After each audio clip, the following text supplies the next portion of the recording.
clear rules. There are those by the judiciary, but we think also it has been seen that by the electoral public prosecution. That's also important that this kind of rules should be put in place, so the regulations. So here we are very much, because we are people that conciliation, so many other things. Perhaps having the rules and the guidelines that perhaps we will be able to ensure that the process is fair and is transparent and also is in keeping with the principles of justice, and that we are not subjecting people to so many bad things. Then if you have the clear rules, it's nice. So if he is engaging this,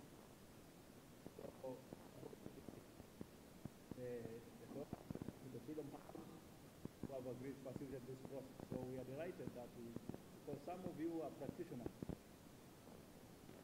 experience. So your presence here will enrich immensely this process. So you can see we have Dr. Tenga, we have Judge Robert Makaramba, and so many of you have been practicing this. So we benefit from your rich experience.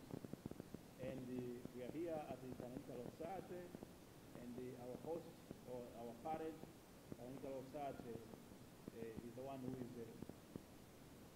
hosting us here. So it's incumbent that also the President of Tanganyika Society to be able to address us and underline the importance of this particular process. So without much, Professor, thank you.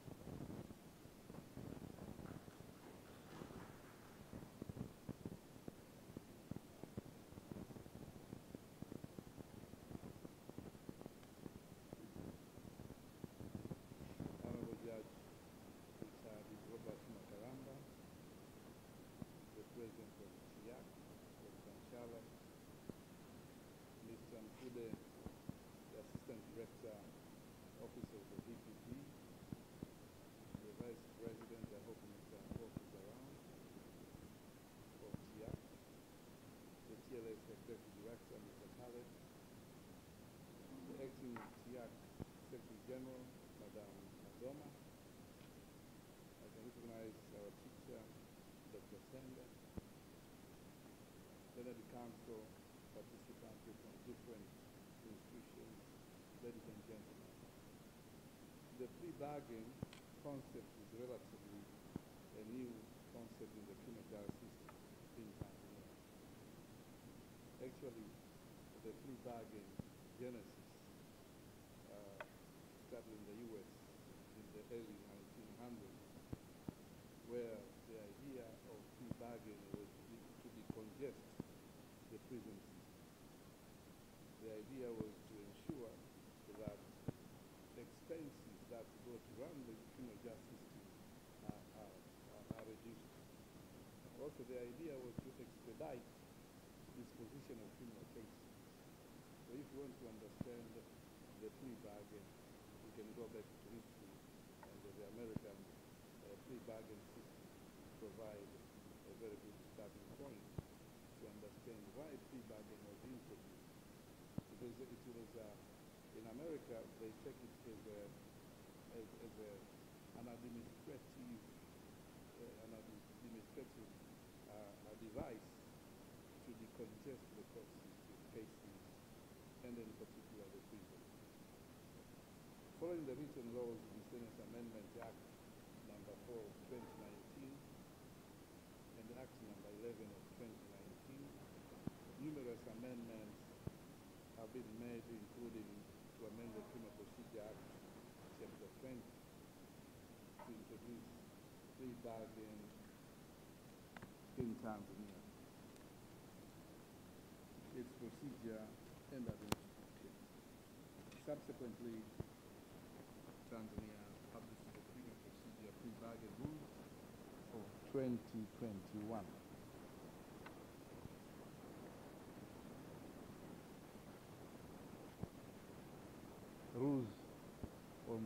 on the 5th of February 2021 via the government notice number 180 of 2021, and also government notice 180 of 2021 as well, under section 194H of the Criminal Procedure Act, for implementing the provision of plea bargaining in the Act. The practice of plea bargaining in the past few years, from 2017, has been practiced in the absence of guidelines, leading to some concerns on the procedural fairness, lack of arm's length negotiation, limited court oversight, and the gaps in the law and the rules. Globally, human rights law has embraced the legitimacy of the plea bargaining, subject to the minimum standards of a voluntary, informed, unequivocal, and a fact-based plea of guilty to validate the proceedings as a fair hearing. The Tanganyika Law Society and the TIAC has taken deep interest and correctly within its mandate to create a forum known as Alternative Dispute Resolution Forum for the purposes of bringing together stakeholders and experts to an open dialogue to discuss different ADR models and the related issues.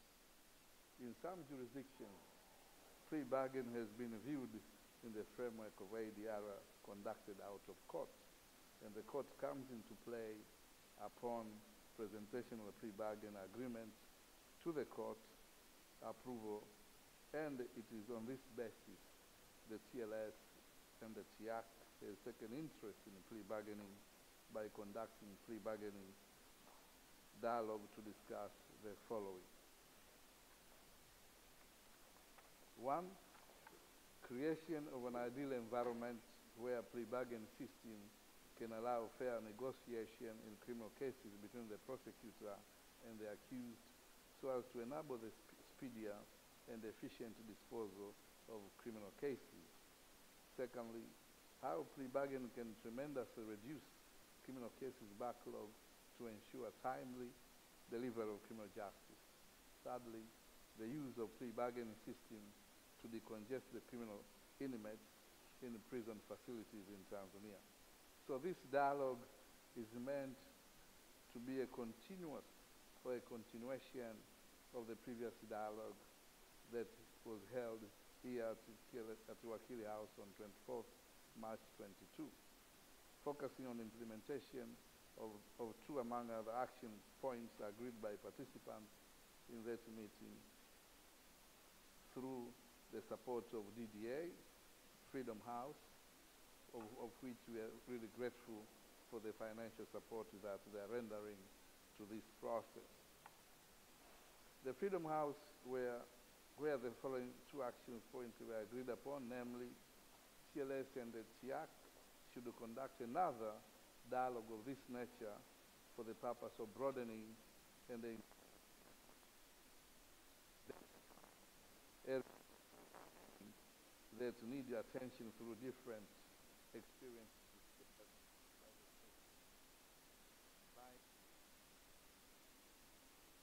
Practice recommendation with the need and expectations of improving the current practice of plea bargaining. Secondly, the DPP's office should share the draft of the plea bargain for the stakeholders to give their comments, their recommendations, as well as to help to execute the implementation of the guidelines intended. So through this partnership that the TLS and the TIAC has formulated with the DPP's office, the DPP office will be sharing with us the plea bargaining draft guidelines. Take in order to get the following outcomes, namely the National Prosecution Service draft plea bargaining guidelines to be reviewed. Secondly, stakeholders' comment inputs on the draft plea bargain guidelines and the rules collected and submitted to the DPP. Thirdly, a plea bargain system that allows fair negotiation in the criminal cases and enables speedier and efficient disposal of criminal cases. With these few remarks, it is my singular pleasure, therefore, to declare this consultative meeting officially opened, and I wish you all the best in your deliberations, and we look forward to receive your inputs in the proposed guidelines. Thank you for the opportunity and the pleasure of inviting me. Thank you so much.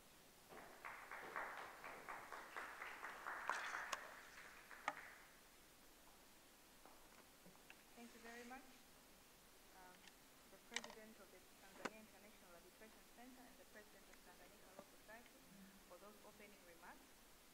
So before we proceed, I would like to recognize and appreciate our partners who are PAC, Freedom House, USA, Wakili, and Wakili TV.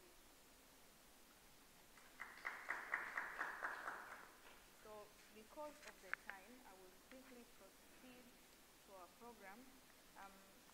The presenters we are having today we have 5 presenters. The first one is Advocate Nehemiah Geoffrey Nkoko. He is an advocate, and he is an advocate who has had so much practice in plea bargaining, and he will be coming here he will be presenting to us the experience that advocates have been going through before the existence of these guidelines. So, basing on his experience, we expect a lot from him. The Office of the DPP, also known as the National Prosecution Services, will be presenting to us the guidelines that they have, developed. And these are Mr. Renato Simfude, together with Mr. Ladislaus Komanya.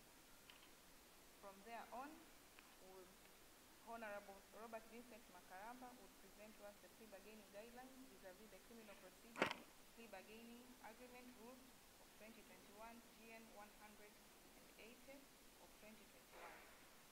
And from there, Dr.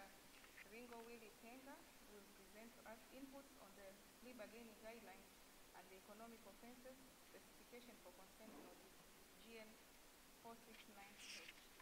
So without wasting any more time, I would like to invite Advocate Nehemiah Nkoko to present to us. You're welcome.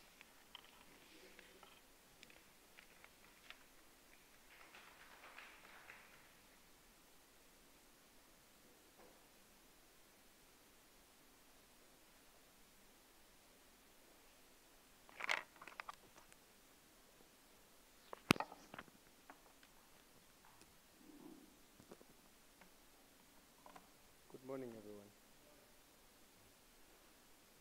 I thank God for giving me this opportunity to share you some few experience I've had through my career as an advocate and in dealing with plea bargaining. I think Mr. Komanya there, we have been meeting several times dealing with plea bargaining. Before the guidelines or the rules which were introduced by the Chief Justice, plea bargaining was a bit, although it was a bit easier, but it was a bit tougher altogether due to the fact that it was a new thing. It was not known to us advocates on our part and in the part of the Office of the DPP. But in so many ways, we managed to go through the plea bargaining and achieve what we wanted to achieve. And many accused persons or people who had cases and pending in courts and who were incarcerated in remand prison had to walk free and release the burden to the prison facilities. For what I can tell you through my experience, what was done before is not much different from what is being done today. But there is a good, and we must say that there is a lot of achievements and improvement in plea bargaining now as compared to what was being done before. Before, an accused person was supposed to write a letter to the DPP informing him of his intention to enter into plea bargaining. And from the relatives and an advocate, they should go to the DPP office to make sure that they make some arrangements and make a lot of negotiations. There was a lot of misunderstandings, some disbelief, mistrust.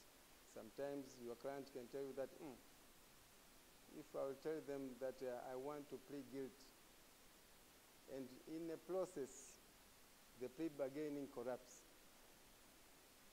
they might use what they have gathered from me when I was negotiating to bring them into court as witnesses for that, so that I can be jailed or I can be found guilty. But we thought, no, this is not what is being done. But after we have that challenge, I think that that's why the guidelines came, and that's why the rules were initiated last year by the Chief Justice, to make sure that everything that is being done at the plea bargaining cannot be used against the person once the plea bargaining collapses. But what we are doing then, it was not much difficult and much different from what is being done now. The only difference is that now the court has to initiate the plea bargaining by giving the parties 30 days. But before, everything was done by the office of the DPP. And the victims were not involved back then. It was between the accused person, the advocate, the relative, or the office of the DPP. And that's where the challenges began, because the victims were complaining that they were not involved in any plea bargaining. Although sometimes the office of the DPP were informing the complainant, or rather the victim, but they were not feeling as part of that plea bargaining as what is being done now. But a lot have been achieved back then. A lot has been achieved. Several of my clients were successful in plea bargains, and now they are free. And we were even discussing on even the terms of the plea bargaining, and some of them are still continuing paying the bargaining amount which we had bargaining for, and none of them has been having any problem so far until today. But if you ask me, the experience before was not so much difficult. And that's why when we are dealing with those plea bargaining, we were even giving advices, sharing our opinions, and I think those opinions are now, I can see them, some of them are in the rules, and some of them are in the guidelines. There is an improvement. And still, we need a lot of improvement in plea bargaining, because the purpose is not to make sure that people are suffering in prison. The purpose is to make sure that the justice system works smoothly in a way that a person is being reprimanded and never feel that he was subjected into torture or rather anything else, that he is free to bargain or to do something in order to make himself easier not to face a lot of difficulty in the prison. That's the purpose of plea bargaining, for what I think. And we should embark, as we do now, and that it has been done by the judiciary in Tanzania by introducing the rules, and the Office of DPP introducing the guidelines, to make sure that those guidelines are improved to make a good atmosphere for anyone, because we do not know. Even our relatives, not only our clients, even our relatives, our brothers, sisters, can be subjected to go through the plea bargaining. So we have to make sure that the rules are there and the guidelines are there to make sure the Office of DPP, when dealing with plea bargaining, they have an easier atmosphere with the clients who are the accused person or the people suspected with any crime or criminal record that they might be facing. But I can assure you, we managed before. We can manage even if now. If we manage to go through the plea bargaining without the rules or guidelines, I think now we have the guidelines and rules in place. It will be much easier and for the better and good condition of the judicial system and judiciary in accommodating justice in our country. Thank you very much.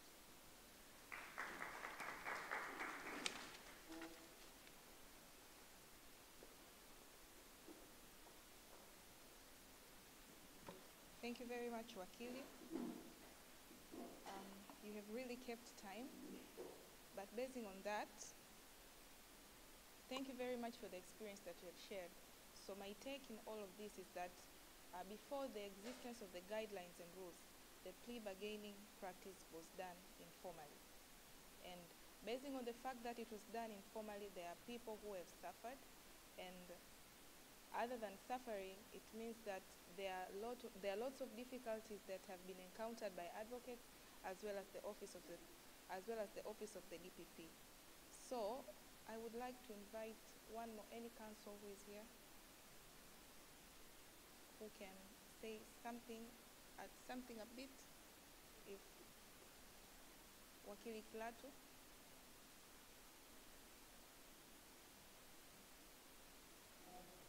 Five minutes experience.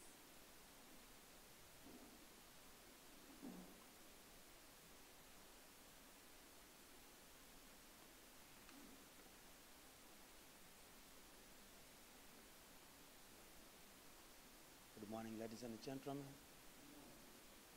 Okay, I don't have much to say because most of the issues have been said, starting by President of Tanganyika Law Society has made a very remarkable introductory remarks. Also, Mr. Nehemiah has made a very good remarks concerning plea bargaining general. So in short, what I'm going to recommend, I think the challenges that we have been facing in regards to plea bargaining before the guidelines were put in place, we are doing the process without having a proper guideline. So it was in a way arbitrary. And the great challenge that was there, sometimes the prosecution department really did not have sufficient confidence with the advocates. So there are some times where advocates were avoided. You have a client, you are planning to initiate plea bargaining, then the day scheduled for bargaining, just to find that the one who is in charge of the process is interested to meet with the client alone in the absence of the advocate. So that was a challenge, because if really we want to have this process ideal and to do justice, then the presence of an advocate was something which was very important. So by avoiding advocate means the confidence was not there. We had a lot of mistrust, as Nehemiah has just said. So to me, that was not something which was good in a criminal justice system. Criminal justice system needs openness. There must be sufficient transparency. You must have a trust to stakeholders. Advocate is a very important stakeholder in criminal justice system. So if you do something without involving the advocate, so to speak, we can say justice might be done, but it's not seen done, because justice must not only be done, it must be seen done. So if you are doing in a circus in that way, I think that thing was something which was not healthy in our system. And the other thing, given the system of criminal justice in Tanzania, I think voluntariness was another key challenge. If you go through the statistics, and I think the people from the Office of Prosecution are here, they may agree with me, most of the people who engaged in plea bargaining were those who are facing charges which are not bailable, which means they decided to enter in plea bargaining in order, I don't know if I can use this a bit awkward word, that maybe it was a kind of liberty purchase. Somebody is trying to weigh out between remaining in jail and doing something that will make him free, regardless of whether he has committed the offense or not. So most of the people had to do something to enter in plea bargaining in order to rescue themselves from the walls of the cell. So that was a challenge. If at all it was voluntary, then we would have expected that even those people who are charged of offenses which are bailable would have resorted to plea bargaining. But if you find only those who are non-bailable offenses prefers plea bargaining, then something was not proper. I think we have to work out on this. There are people who may have testimony on this. So it was a serious challenge, and I think as we are going to improve our guidelines, one of the area of focus that we must be very critical in discussing is the question of voluntariness. Because plea bargaining actually is a contract, and the fundamental element of a contract, it must be with free volition. If you have an agreement, you have a bargaining agreement in which one is just dragged in by circumstances, I don't think if that is going to be plea-bargaining in a real sense. So I think that is a challenge that we are supposed to work out. Thank you very much. Time is not a good ally to me. Thank you very much. Thank you very much for the insights of the experience.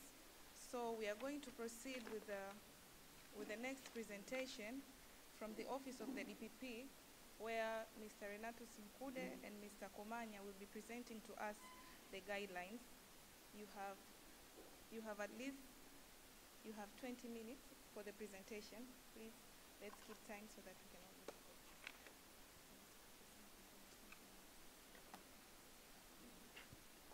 Good morning, ladies and gentlemen. Yeah, since time is not in our favor, allow me to take you quickly to the guidelines, of which the copy of it has been supplied to you. And then my colleagues, Ladislaus Komanya, will also chip in to take you through the relevant documents that are relating to plea-bargain proceedings in court.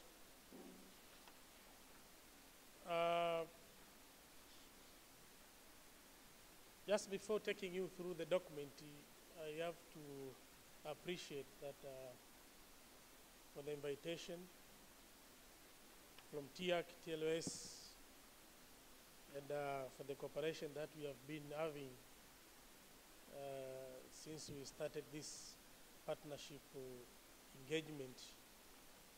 And I remember last time when we met here, we discussed some of the issues relating to plea-bargain, and we promised that the office or the National Prosecution Service of Tanzania would come up with the guidelines. And I'm happy and grateful to say that today we have made it, that we have the guidelines, a draft of guidelines here, expecting to get your inputs, and hopeful that we are going to accomplish this exercise soon.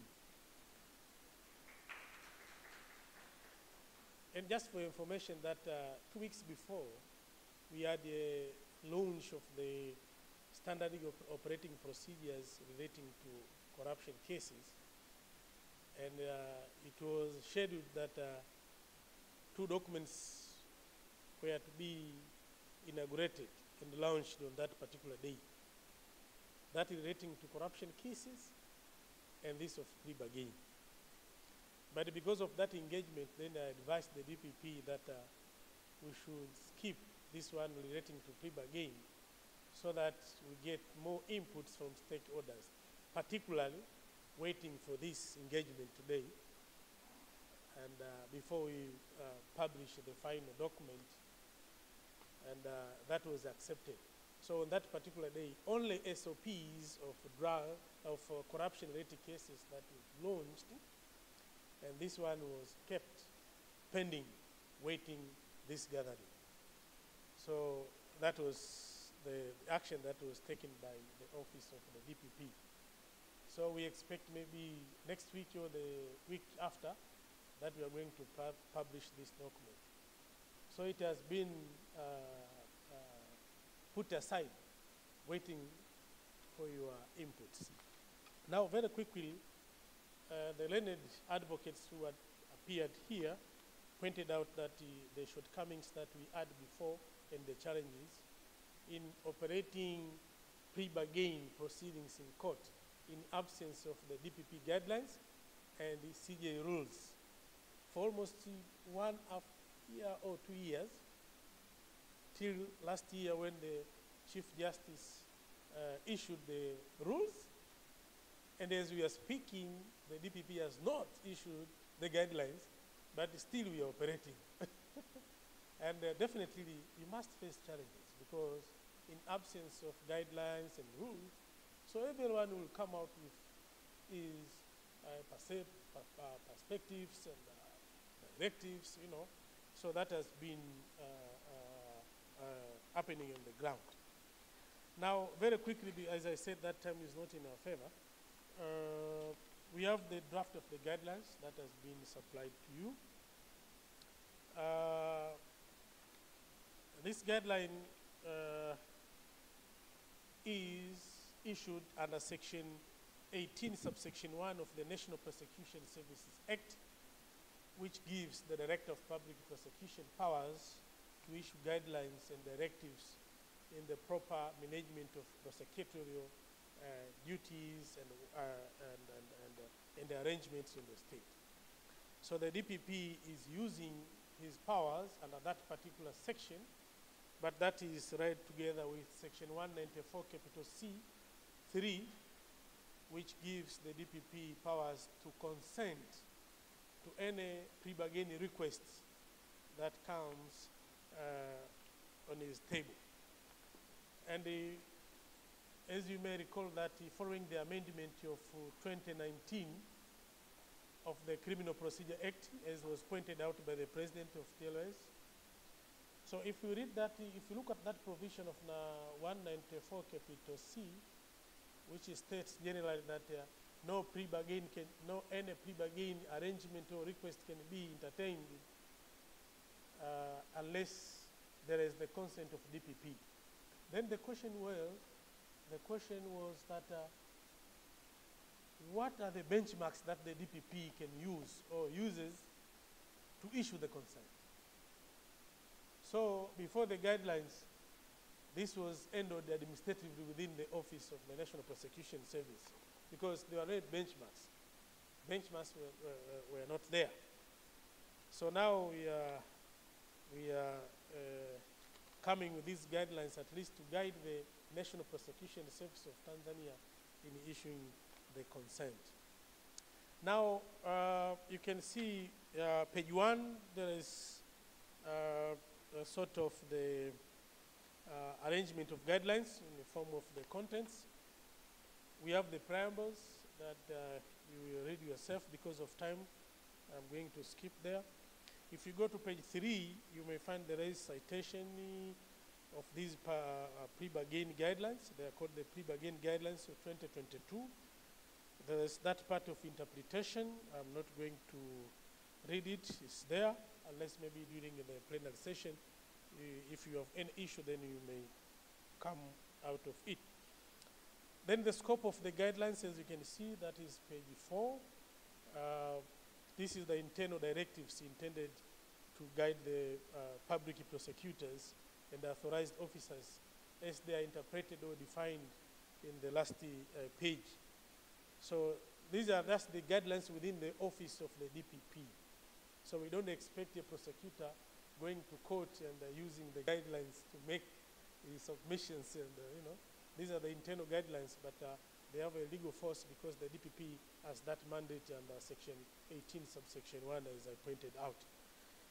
Then if you go to that of Section 4, or guideline number 4, initiation of plea bargain. Now, before the guidelines, the practice was that only the accused persons who have the pending criminal cases in court would initiate plea bargain process. But we are now coming with that proposal, and we expect to have your inputs in, that the plea bargain can be initiated whether there is a pending case in court, much as you know that in our country, and basing on the Criminal Procedure Act, that a plea bargain is initiated when there is a pending criminal case in court. Unlike in other jurisdiction, you can even initiate that process when the matter is the investigation level. But again, because it is a plea, plea normally is taken in court. Yeah, you cannot make a plea at the level of investigation. That is something else. Even the caution statement, that is not a plea, it's a confession.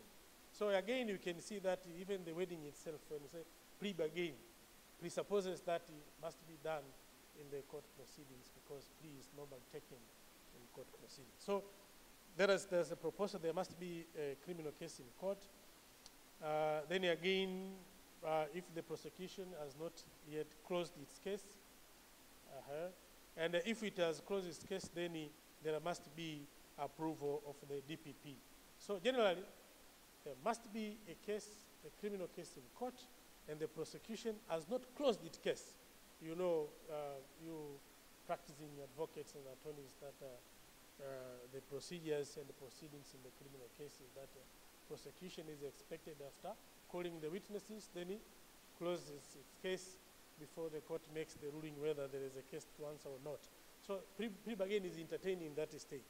But even if the prosecution has closed its case, then there must be the consent of the DPP. So you will see, and you're expecting getting your inputs whether that sounds legally okay or not. Then the person who may initiate plea bargain, as I pointed out, maybe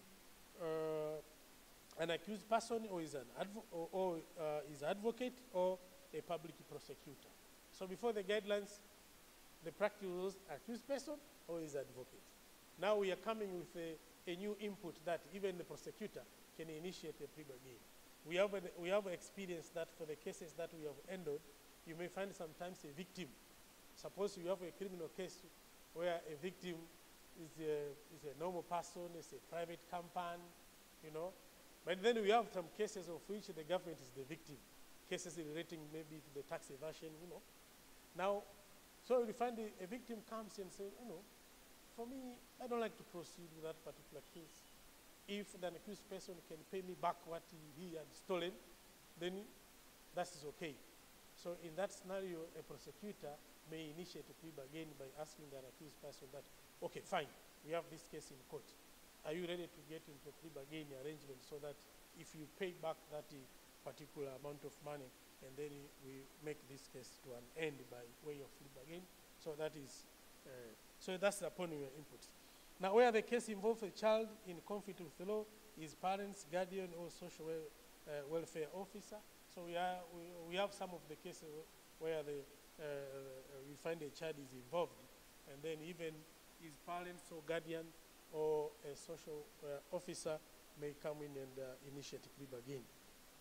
Now, again, we find where the accused person is an advocate has notified the court his intention to negotiate a plea bargain, he shall, by a letter, inform the DPP or authorized officer intention to negotiate a plea bargain.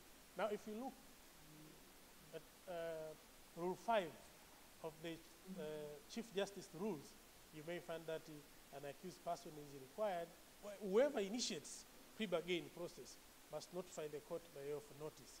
So you find, apart from notifying the court that you intend to enter into plea bargain, but again, you must notify the Director of Public Prosecution by using that particular letter. Now, C, in case where the accused person are due to the charging, each accused person or his representative may write a letter to DPP or authorized person separately or jointly. So that has been also the practice even before the guidelines. Number two, now because of time, let me go quickly.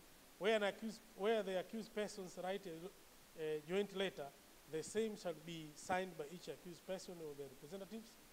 That has been also the practice before the guidelines. So you find you have a case, Republic vis-a-vis A, B, C, D. So if they want to get into plea-bargain, then they have to sign, all of them, that particular letter. Now, in the absence of a signature of one of them, there is that presumption that particular accused person is not intending to get into plea-bargain. So they have to be. Number three, where the accused person is under the custody, the letter must be signed via and endorsed by the prison officer in charge. This has been also a practice even before the guidelines. So for those who are in the custody, must be endorsed by the prison officer in charge. For those who are maybe out of bail, then they can write that letter without that requirement. D, where the DPP or authorized officer accepts or rejects engaging in a plea-bargain, he shall by a letter inform the accused or his representative of his response within 7 days from the date of receiving the letter. So after getting that particular request from the accused person, and then the DPP will respond within 7 days. Now, where the DPP or authorized officer rejects engaging in plea-bargain, shall he state the reason thereof. This has been also the practice before the guidelines. Though we had challenges, some of the letters were not responded to or replied for that matter. But again, we are proposing here that if the DPP rejects that, no, so long as maybe this is your case, you are eligible to engage in the plea-bargain, but because of whatever reason, whether public interest and whatever, we reject your request, you know? Or sometimes that, okay, we have received your request, but according to section 100 and whatever, you are not eligible to get into plea-bargain arrangements. Much as you know that even the law provides that there are some or certain cases and offenses that they are not eligible to get into plea-bargain arrangements. Now, suppose an authorized officer accepts engaging in a plea-bargain, shall state in the letter the date and time of meeting and consultation, the venue of meeting, if it is in the premises of NPS, National Prosecution Office, or prison facilities, or investigative agents. Number three, parties to be present during the meeting or consultation, the modality in which plea-bargain will be conducted, either it's face-to-face or video conference or correspondences, and the confidentiality of the information obtained during the plea-bargain. Now, one thing that I want to bring across to you, ladies and gentlemen, is that before having these guidelines, the practice was either the advocates or the relative of accused person had to come to the National Prosecution offices, any headquarters. The advocates know there, they pointed out there. And that was one of the challenges, that this exercise was centralized to National Prosecution Service headquarters. Now here we are proposing to the guidelines, because of the experiences that we have got, we are proposing that maybe an advocate, relatives, or sometimes arrangements can be made to visit in the prison facilities, and the negotiation will be done there. That's what we are proposing to avoid these inconveniences that we have been facing before having these guidelines. So also we expect to have your inputs. Some may say even, oh, you know, sometimes you may even agree that, okay, let us make negotiation at a Hyatt hotel there in town, you know, if it is practicable to have the negotiation meeting there at the Hyatt hotel. You have an accused person, you know, and who are involved at the Hyatt hotel and you are there, you know. But the point here is that the venue of which we can now the negotiation.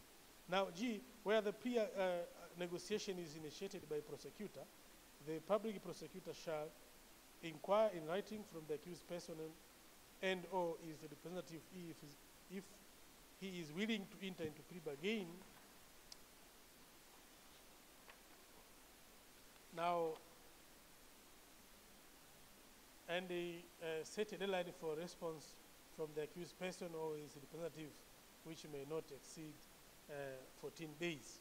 I think the drafting there, I think we have to put it clear. It seems like if it creates some kind of ambiguity there. But the point is there, in a way that the prosecutor initiates the plea bargain, this particular provision or guideline requires prosecutor to make some arrangements, of which maybe we'll have your inputs, how we can input it, but at least it should not exceed 14 days. Where accused person are joint charged, the authorized officer may initiate plea bargain negotiation with any or all of the accused person and the circumstances may allow. So you may find sometimes you have a case, you have more than an accused person.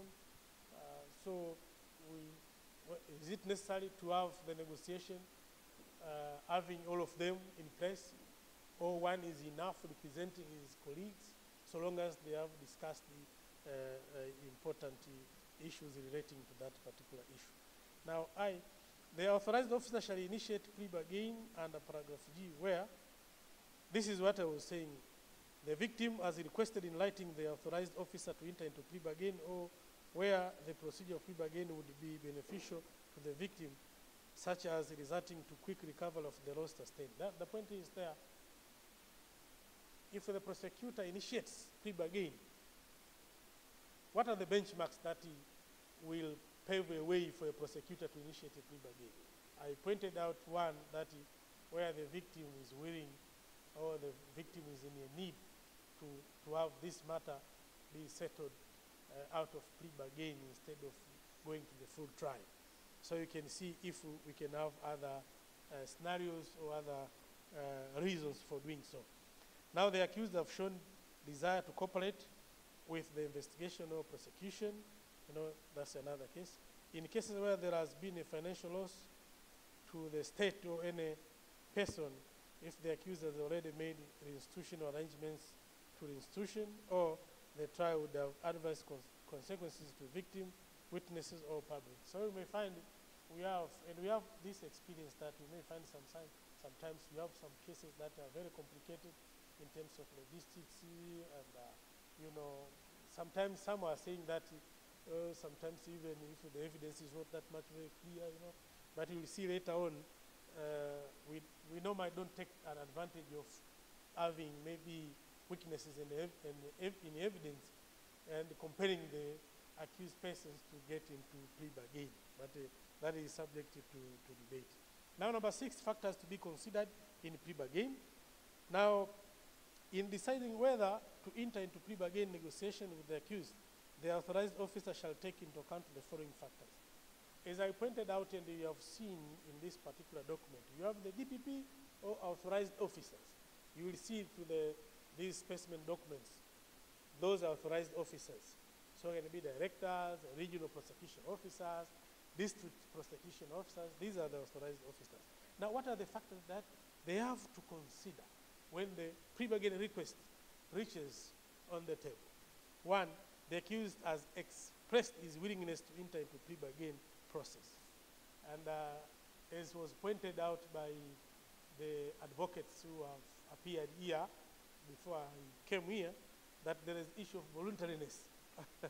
So now we are proposing in the guidelines that you have to assess that particular issue, whether the accused is willing to get into plea bargain. That's very, so it has been taken on board as we proposed. Number 2, availability of realistic prospect of conviction. Now, this is very important because sometimes some they argue and point out that, National Prosecution Service sometimes takes as an advantage that sometimes they have a case and there is no sufficient evidence, there are weaknesses, and now they want to get into plea bargain, knowing that if the matter goes to the full trial, then the likelihood of getting conviction is next to impossibility. So we are proposing, having that observation, as we pointed out, that there must be prospect of conviction. That is to say, if we find ourselves in the National Prosecution Service that this particular case, if it goes to trial, there is no possibility of getting conviction. Now, even if an accused person has requested for plea bargain, but we are not going to take it for granted to get into plea bargain. Otherwise, we are going to terminate that particular case in court. And we have done this. We had a case in Mwanza relating to government trophies, and the accused persons were 7. They requested for plea bargain, but when we went through the file, we found one of the accused persons, who was the officer from one of the banks, I think Equity Bank in Mwanza. There was no evidence touching him, but he requested to get into plea bargain and to pay Tanzanian shillings 60 million. What we did, we terminated the matter against him, and he proceeded to finalize the matter under plea bargain with the other 6 accused persons. So that is also proposed in the guidelines that there must be that prospect of having conviction. The other one, interest of the justice, that is looking at the evidence. The other one, readiness of the accused person to cooperate with and volunteer information that may lead to discover further information relating to offenses or can charge. You will see it. Public interest, much as you know that public interest has never been defined fully. So that depends on the circumstances. So sometimes we can decide to terminate the matter or get into plea bargain in that particular matter based on the public interest. Now, very quickly, because time is not in my favor, plea bargain negotiation, number 7.1, where an authorized person has agreed to enter into plea bargain negotiation, E, shall, by a letter, consult the investigative agents or the victim about the plea bargain. Now, unlike before the guidelines, we used to decide ourselves. And some people were arguing that, no. So now the DPP decides getting into plea bargain. What are the benchmarks? But now we are proposing in the plea bargain that we must involve investigative agencies because they are the ones who investigated that particular case, and maybe they have information relating to that particular case. No, this one should go to the plea bargain or should not. Or sometimes, okay, fine. This particular accused person has requested to get into plea bargain, paying 500 maybe million. But we are still investigating another issue of which we will change the amount. So at least stop it a bit so that we accomplish this particular stage of investigation. So that's the essence of involving investigation agents and victims.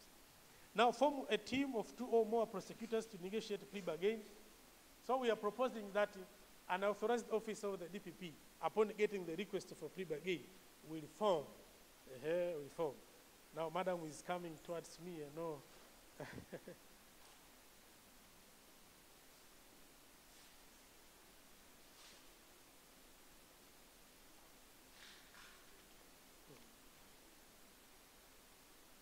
Now, plea bargain negotiations. I'm told here I have 5 minutes before breaking for effort break, having a cup of coffee and tea. And if I will not manage to finish, then we will proceed after having a cup of tea. So let me proceed for these 5 minutes, then I will see where I will end. Now, plea bargain negotiation. I said that this year consult investigative agents, forming a team. Now, before coming of these guidelines, in the absence of the guidelines, in the absence of the Chief Justice rules, the DPP decided that he formed a team of a few experts, state attorneys, to handle these issues relating to plea bargain. And the essence was that because there were no guidelines in the Chief Justice rules. So before the guidelines, the exercise was centralized. So even if a person who is in Njombe wanted to get into plea bargain, had to channel his letter to DPP headquarters.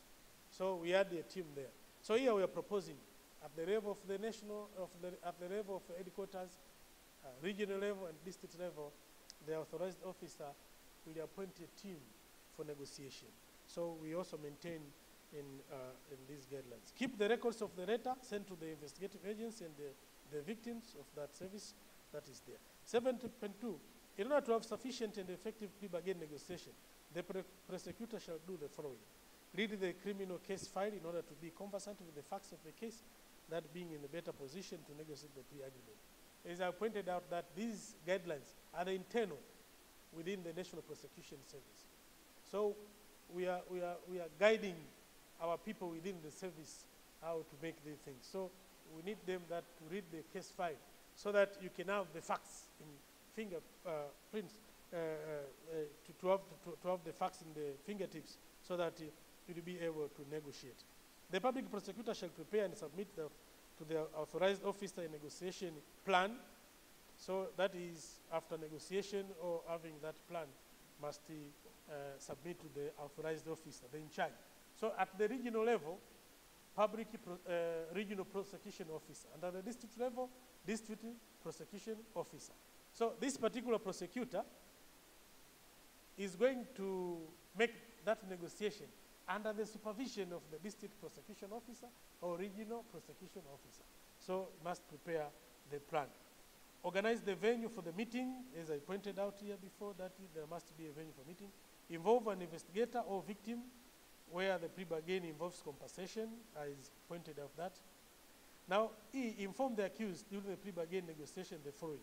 Nature of the charge facing him, so as I pointed out, that which are the charges that are facing an accused person.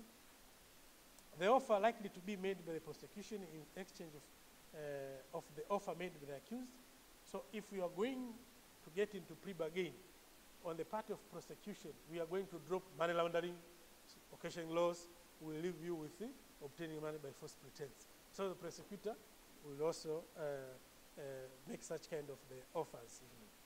Time frame within which the plea-bargain shall be concluded.